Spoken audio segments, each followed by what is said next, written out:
Hello, थाना सदर तो मुंशी इकबाल सिंह। मर्डर किथे, कदों? House number 444। Hello hello.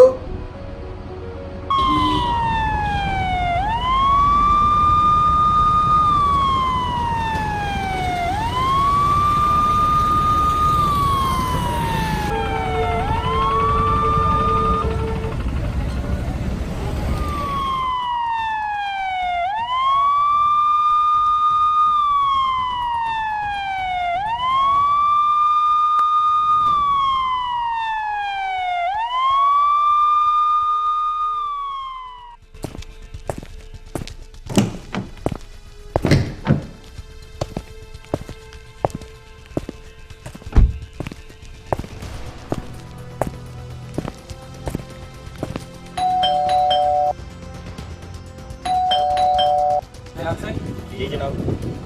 House number 444 इतने दस्या जी जनाब, फोन ते पता यही दसिया। लाओ बैल खड़काओ। चक्कर से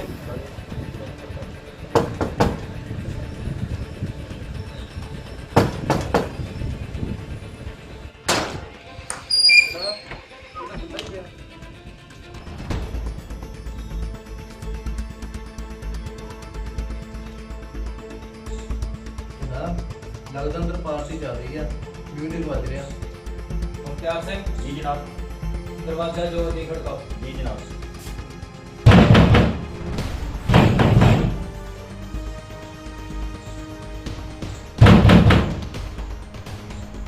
नहीं जनाब, कोई आवाज आ नहीं रही, लगता दरवाजा तोड़ना पड़ा।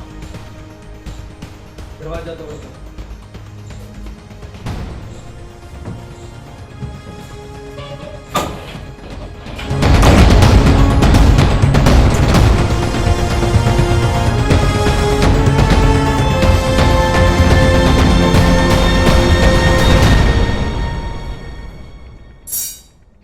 जनाब बंदा तो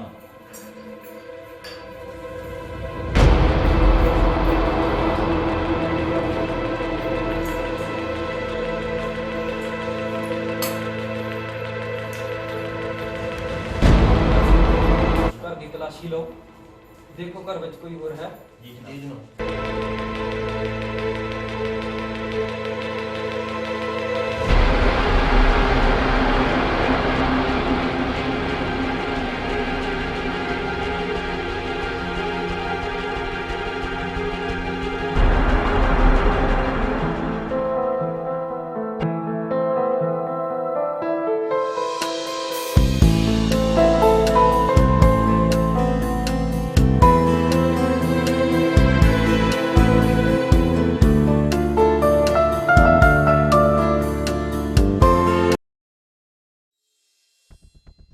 म्यूजिक क्यों बंद हो गया? इंस्पेक्टर साहब तुसी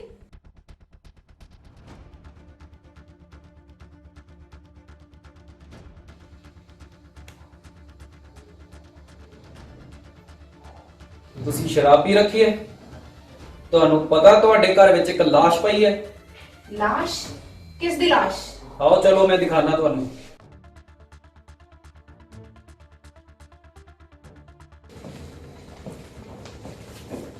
पहचानो ये आदमी कौन है? अरब चंगा होया मर गया, मेरी जिंदगी बर्बाद कर रखी सी। मैडम खुद कत्ल करके अनजान ना बनो, ये कत्ल तुसी कीता है। ये दसो हथियार किथे है? ਤੁਹਾਡੇ ਤੋਂ ਇਲਾਵਾ ਘਰ ਵਿੱਚ ਹੋਰ ਕੋਈ ਨਹੀਂ। जनाब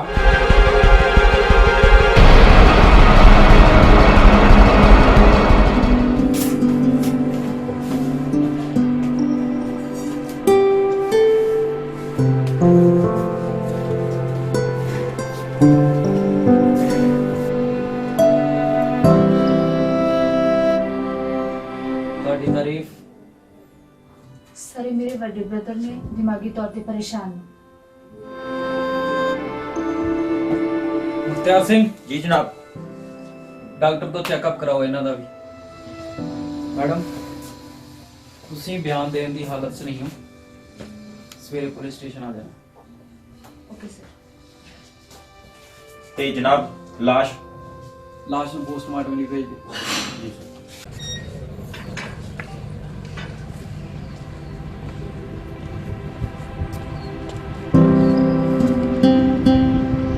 ਹਾਂਜੀ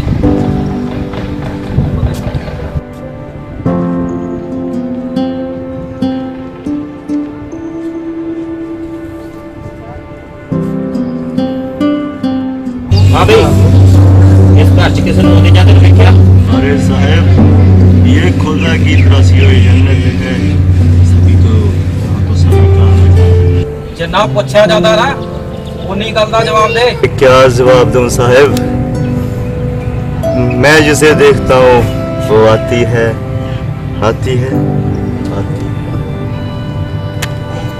जनाब मैंने तो पागल लगता है। ए साहब, मुझे पागल नहीं कहना, मैं पागल नहीं। छड्ड मर्जी अच्छा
जी जनाब। उस नंबर की कॉल तो चुकना जनाब नंबर की कॉल डिटेल आ गई है, उस दे नाल 2 नंबरों से गलबात हुई है अच्छा ते कॉल ट्रेस हो चुकी है। वो दोनों नंबर ट्रेस करे तुसी? हाँ जी हो गया। किस दे ने नंबर वो? एक नंबर रिया ਨਾਂ ਦੀ ਕੁੜੀ ਦਾ, ਦੂਜਾ ਹਰਮਨ ਨਾਂ ਦੇ ਮੁੰਡੇ ਦਾ। उस मुंडे ਨੂੰ ਪੁੱਛਗਿੱਛ ਲਈ ਥਾਣੇ ਬੁਲਾਓ। ओके सर, ਤੇ ਉਹ ਕੁੜੀ ਦੇ ਬਿਆਨ ਆਪਾਂ ਘਰ ਜਾ ਕੇ ਲੈ ਲਾਂਗੇ। Okay sir.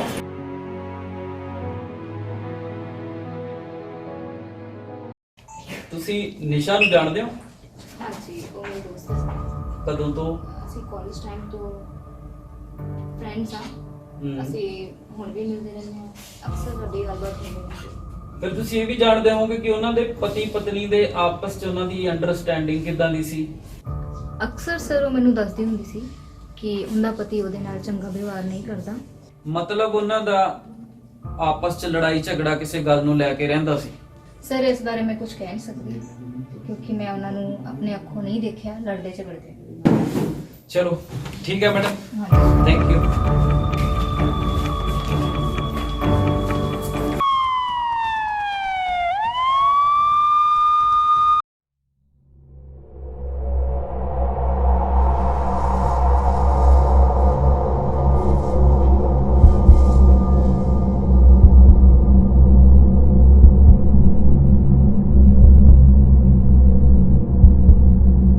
ਬਿੱਕਰ ਸਿੰਘ ਦਿਖਾ ਖਾਂ ਜਿਹੜਾ ਰਿਪੋਰਟ ਕਾਲ ਡਿਟੇਲ ਵਾਲੀ ਜਿਹੜੀ ਕਢਵਾਈ ਹੈ।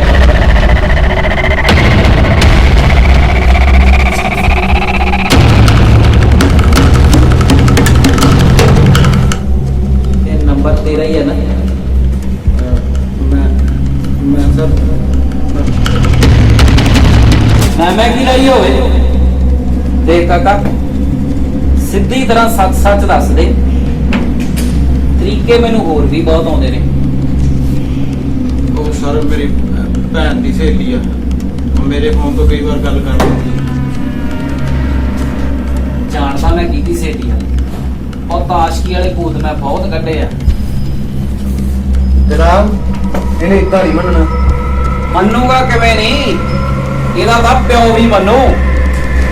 ਦੱਸੀਗਾ ਆਪਣੇ ਪਟੇ ਤੇ ਕੀ ਲਿਖਿਆ ਹੁੰਦਾ ਹੈ? ਤੁਸੀਂ ਨਾ, ਮੈਂ ਆਪੇ ਪੁੱਛ ਲੂੰ।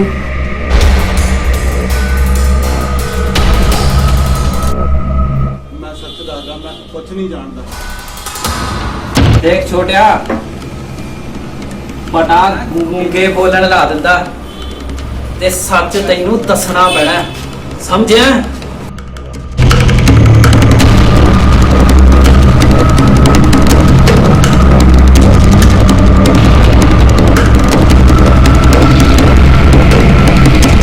ਚੱਕਰ ਸਿੰਘ, ਠੀਕ ਆ ਮੈਂ ਮੀਟਿੰਗ ਤੇ ਜਾ ਆਇਆ ਵਾਂ।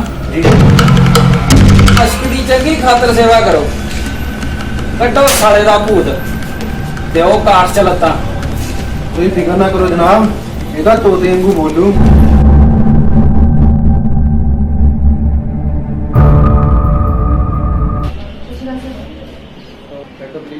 Thank you.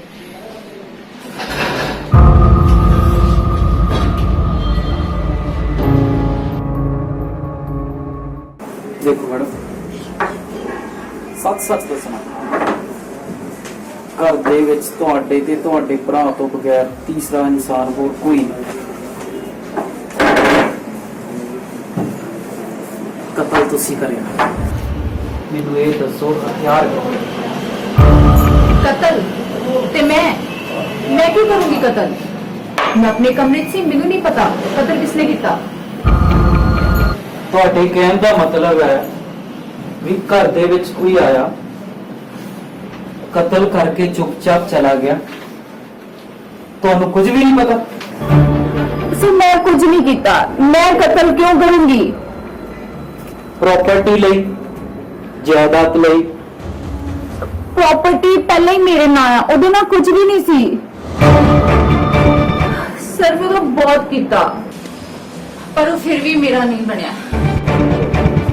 ਮਤਲਬ ਤੁਹਾਡਾ ਪਤੀ ਪਤਨੀ ਦਾ ਆਪਸ 'ਚ ਕਿਸੇ ਗੱਲ ਨੂੰ ਲੈ ਕੇ ਝਗੜਾ ਰਹਿੰਦਾ ਸੀ, ਜੋ ਕਤਲ ਦਾ ਕਾਰਨ ਬਣਿਆ। सर मेरे पति की मौत हो चुकी है, तुसी मेरे ते इल्जाम लगाने की बजाय चंगा होगा कि कातल नूं लभो। ਕਾਰਨ ਦਾ ਤਾਂ ਮੈਂ ਪਤਾ ਲਗਾਉਣਾ ਮੈਡਮ। ਸਬੂਤ ਜਿਸ ਦਿਨ ਮੇਰੇ ਹੱਥ ਲੱਗ ਗਿਆ ਨਾ, ਕਾਤਲ ਨੂੰ ਛੱਡਾਂਗਾ ਨਹੀਂ। ਖੈਰ, ਤੁਸੀਂ ਹੁਣ ਜਾ ਸਕਦੇ ਹੋ, ਪਰ ਜਿੰਨਾ ਟਾਈਮ ਇਨਵੈਸਟੀਗੇਸ਼ਨ ਚੱਲ ਰਹੀ ਹੈ ਤੁਸੀਂ ਸ਼ਹਿਰ ਤੋਂ ਬਾਹਰ ਨਹੀਂ ਜਾ ਸਕਦੇ। ਫਿਲਹਾਲ ਤੁਸੀਂ ਜਾ ਸਕਦੇ ਹੋ।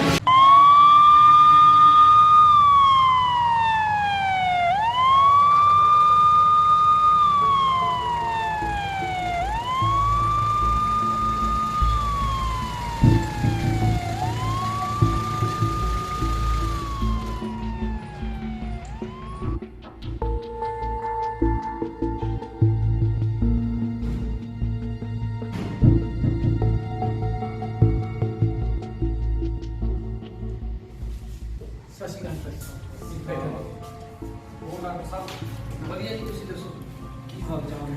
ਠੀਕ ਹੈ ਜੀ। ਹੋਰ ਡਾਕਟਰ ਸਾਹਿਬ? ਠੀਕ ਹੈ ਜੀ, ਤੁਸੀਂ ਦੱਸੋ। ਡਾਕਟਰ ਸਾਹਿਬ ਕੀ ਕਹਿੰਦੀ ਹੈ ਰਿਪੋਰਟ? ਇੰਸਪੈਕਟਰ ਸਾਹਿਬ, ਇਹ ਤਾਂ ਗੱਲ ਕਲੀਅਰ ਹੈ ਕਿ ਜਿਹੜੀ ਮੌਤ ਆ ਉਹ ਸਿਰ ਤੇ ਸੱਟ ਲੱਗਣ ਕਾਰਨ ਹੀ ਹੋਈ। ਪਰ ਕੀ? ਪਰ ਮੌਤ ਜਿਵੇਂ ਵੀ ਹੋਈ ਹੈ, ਜਿਹੜੀ ਵੀ ਚੀਜ਼ ਨਾਲ ਹੋਈ ਹੈ, ਉਹ ਨਾ ਹੀ ਤਾਂ ਕੋਈ ਤੇਜ਼ਧਾਰ ਹਥਿਆਰ ਤੇ ਨਾ ਹੀ ਕੋਈ ਧਾਤੂ ਦੀ ਬਣੀ ਚੀਜ਼ ਆ। ਇਹਦੇ ਬਾਰੇ ਕੁਝ ਕਹਿਣਾ ਮੁਸ਼ਕਲ ਹੈ। ਕੇਸ ਥੋੜਾ ਜਿਹਾ ਉਲਝਦਾ ਜਾਂਦਾ। ਖੈਰ ਠੀਕ ਹੈ ਡਾਕਟਰ ਸਾਹਿਬ, ਓਕੇ ਜੀ।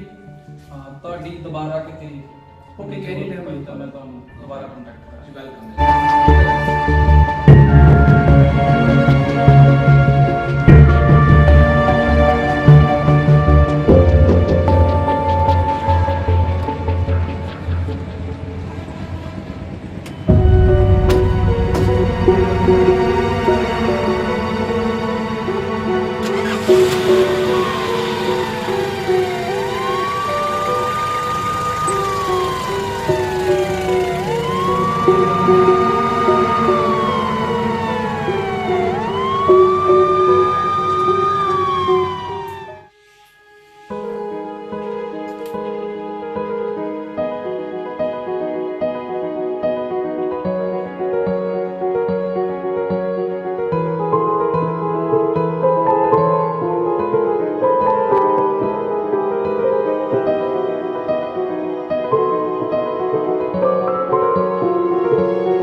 डार्लिंग।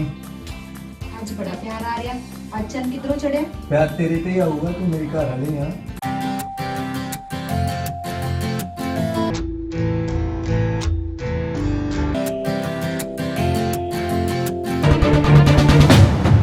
ਤੂੰ ਆਪਣੀਆਂ ਹਰਕਤਾਂ ਤੋਂ ਬਾਹਰ ਨਹੀਂ ਨਾ ਆਈ।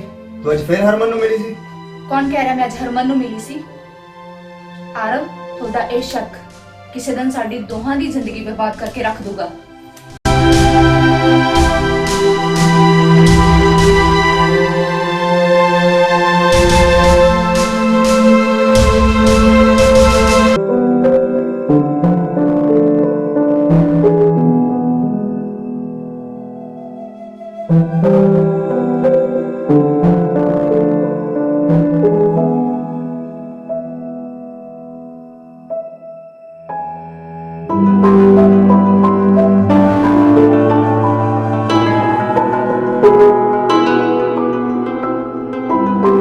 गई सी ਬਾਜ਼ਾਰ ਗਈ ਸੀ। रोज रोज बाजार जब भी मैं घर ना उਦੋਂ ਤੂੰ ਕਿਤੇ ਨਾ ਕਿਤੇ ਗਈ ਸੀ। ਤਬੀਅਤ ਠੀਕ ਨਹੀਂ ਸੀ, ਡਾਕਟਰ ਨੂੰ ਮਿਲਣ ਗਈ ਸੀ। ਮੈਨੂੰ ਪਤਾ ਤੂੰ ਕਿਹੜੇ ਡਾਕਟਰ ਨੂੰ ਮਿਲਣ ਜਾਣੀ। ਮੈਂ ਸਮਝ ਆਂਦਾ ਤੇਰੇ ਤੇ ਤੇਰੇ ਹਰਮਨ ਦੇ ਬਾਰੇ। ਤੂੰ ਹਲੇ ਤੱਕ ਉਹਨੂੰ ਮਿਲਣਾ ਛੱਡਿਆ ਨਹੀਂ। ਤੁਸੀਂ ਮੈਨੂੰ ਕਦੀ ਸਮਝ ਹੀ ਨਹੀਂ ਸਕਦੇ। ਮੈਂ ਸਮਝਣਾ ਚਾਹੁੰਦਾ ਨਹੀਂ। ਤਲਾਕ ਕਿਉਂ ਨਹੀਂ ਦੇ ਦਿੰਦੇ? ਮੈਨੂੰ ਵੀ ਛੁਟਕਾਰਾ ਮਿਲ ਜਾਵੇ। ਲੈ ਫਿਰ ਅੱਜ ਤੈਨੂੰ ਛੁਟਕਾਰਾ ਦੇ ਹੀ ਦੇਣਾ।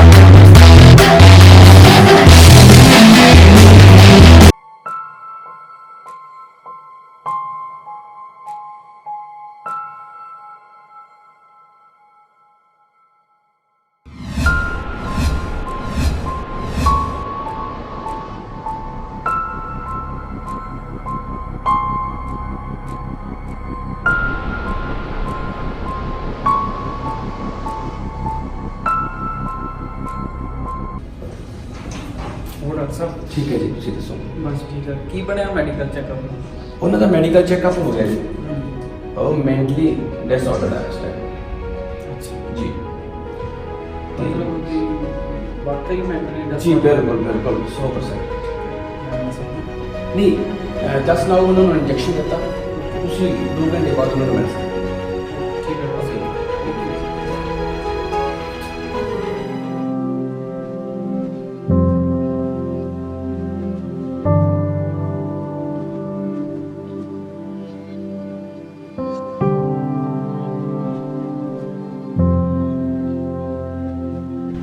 सर की वजह उस कत्ल केस में ਤਫਤੀਸ਼ ਚੱਲ ਰਹੀ ਹੈ। सर 1 महीना हो गया अभी तक कोई गिरफ्तारी नहीं। ਦੇਖੋ ਪੁਲਿਸ ਆਪਣੀ ਕਾਰਵਾਈ ਕਰ ਰਹੀ ਹੈ। ਬਹੁਤ ਜਲਦ ਕਾਤਲ ਦਾ ਪਤਾ ਲਗਾ ਲਿਆ ਜਾਵੇਗਾ। सर कब तक कातला का पता लगेगा? ਪੁਲਿਸ ਆਪਣੀ ਤਫਤੀਸ਼ ਕਰ ਰਹੀ ਹੈ। ਬਹੁਤ ਜਲਦ ਕਾਤਲ ਸਲਾਖਾਂ ਦੇ ਪਿੱਛੇ ਹੋਵੇਗਾ। ਜਿਵੇਂ ਕਿ ਤੁਸੀਂ ਦੇਖ ਰਹੇ ਹੋ 1 ਮਹੀਨਾ ਹੋ ਗਿਆ ਪੁਲਿਸ ਦੇ ਹੱਥ ਹਲੇ ਤੱਕ ਖਾਲੀ ਨੇ। ਸੰਵਾਦਦਾਤਾ ਵਰਿੰਦਰ ਰਾਣਾ, ਨਿਊਜ਼ ਟਾਈਮ ਪੰਜਾਬ।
ਹੁਣ ਹੋਰ ਨਹੀਂ ਰਿਹਾ ਜਾਂਦਾ। निशा तू चिंता न कर आप जल्दी ही सब ठीक कर लवांगे। जो भी करना जल्दी करो, जिंदगी खराब हुई पई है मेरी। तू फिक्र ना कर, बहुत जल्दी ही प्लानिंग करके आप हल कर लो। निशा, निशा बर्फ लेके आई। आपे ले लो। सुन दी नहीं? नहीं सुनती, तू तो हर ਵੇਲੇ ਪੀਂਦੀ ਲੱਗੀ ਰਹਿੰਦੀ ਹੈ। ਹੋਰ ਕੀ ਕਰਾਂ, ਤੂੰ ਖੜਾ ਵੀ ਨਹੀਂ ਛੱਡਦੀ। ਮੈਂ ਅੱਜ ਖੇੜਾ ਛੱਡ ਹੀ ਦੇਣੀ ਆ।